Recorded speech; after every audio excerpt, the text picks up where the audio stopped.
And I'm curious, why in the name of common sense are we being so fussy about having the decisions in the People's House and the People's Senate decided on the basis of a simple majority, 51 votes?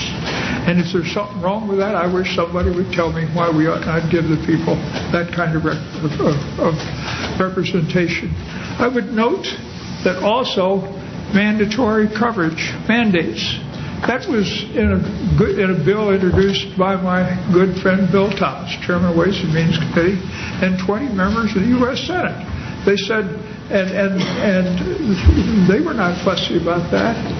And I think we ought to look to see, here we have a chance to serve the people. I have people coming to my office with tears in their eyes.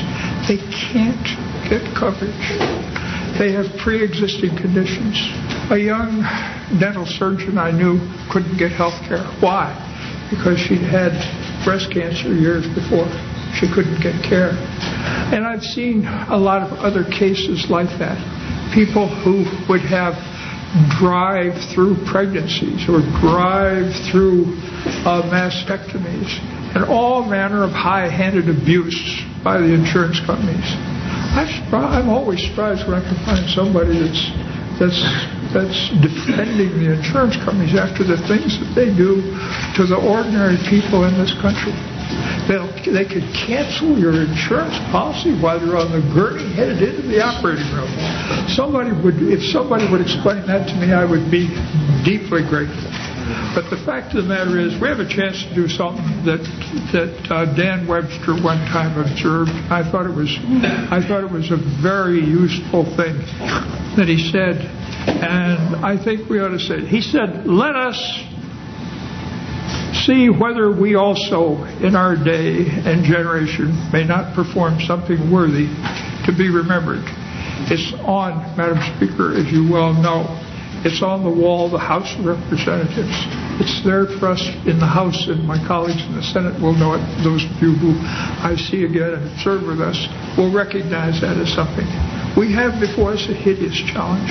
The last perfect legislation that was presented to mankind was delivered to the Israelis at the base of Mount Sinai. It was on stone tablets written in the fingers of God.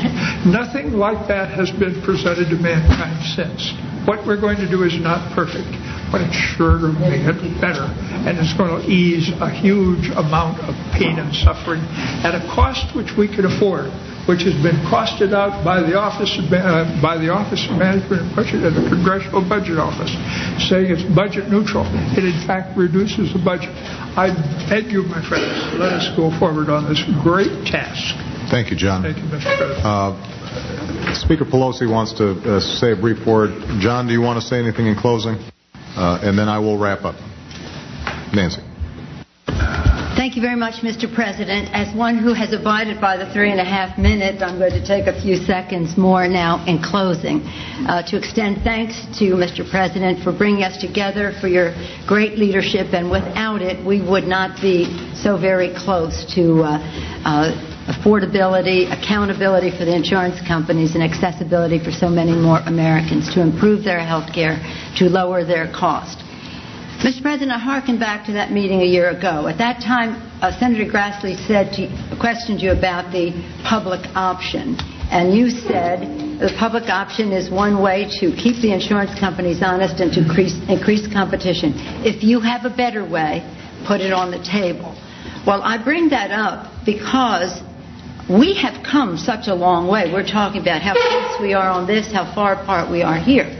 But as representative of the House of Representatives, I want you to know that we were there that day in support of a public option which would save $120 billion, keep the insurance companies honest, and increase competition. We've come a long way to agreeing to a Republican idea, the exchanges. Senator Enzi has been a leader in that. Senator Snowe, along with Senator Durbin, had legislation to that effect, a bipartisan, because the insurance companies opposed the public option. They couldn't take the competition. We have in our bill market-oriented, encouraging to the private sector initiatives. I think the insurance industry, left to its own devices, has behaved shamefully, and we must act on behalf of the American people. We have lived on their playing field all this time. It's time for the insurance companies to exist on the playing field of the American people. I believe I have news for some of my colleagues, because we have very much more in common. Senator Coburn, you had so many positive suggestions, which I didn't hear much else of, but from you we did. And I think you'd be pleased to know that after much debate in our House, we came up with value, not volume. Others have called it quality, not quantity, in terms of utilization, overutilization. Senator McCain, when you talk about Florida, we're talking about addressing the regional disparities in terms of compensation and health care. So we have addressed many of these issues in the bill. I think it's really important to note, though, and I want the record to show, because two statements were made here that are not factual in relationship to these bills. My colleague, Mr. Leader Boehner, the law of the land is there is no public funding of abortion, and there is no public funding of abortion in these bills, and I don't want our listeners or viewers to get the wrong impression from what you said. Mr. Camp, you said that the Medicare cuts in this bill cut benefits for seniors. They do not. They do not. So I want the record to show, just in those two cases, where we may have differences of opinion and of approach and evaluation of the value of different things, but certain things are facts about our bills that I cannot let the opposite view stand when they are stated. Yes, it's hard to do this.